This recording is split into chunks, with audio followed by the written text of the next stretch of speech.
ఈరోజు నానా బాధల చేత శోధనల చేత అల్లాడిపోతూ ఎందుకయ్యా నాకు ఇట్లాంటి పరిస్థితి అని నువ్వు అంటుండొచ్చు, ప్రశ్నిస్తుండొచ్చు, విరక్తి వస్తుండొచ్చు, ప్రార్థన చేయ బుద్ధి కాకపోతుండొచ్చు, వాక్యం చదువు బుద్ధి కాకపోతుండొచ్చు, అసలు సన్నిధికే వెళ్ళబుద్ధి కాకపోతుండొచ్చు,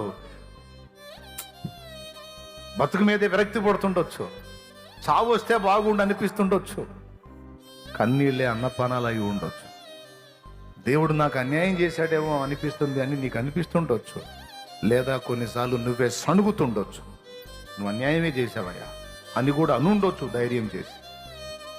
అయితే నేను చెప్పే మాట ఏంటంటే, ఒక రోజు ఉంది, ఆయన న్యాయ విధులన్నీ నీకు ప్రత్యక్షపరుస్తాడు. అనుమతించిన సంభవాలు సంఘటనలు ఎందుకు అనుమతించాడో నీకు ఫుల్ క్లారిటీ ఇస్తాడు. అప్పుడు ఇక ఆయనకి వెళ్ళి చూడటానికి కూడా సిగ్గుపడతా ఉన్నావు. ఎందుకు తెలుసా?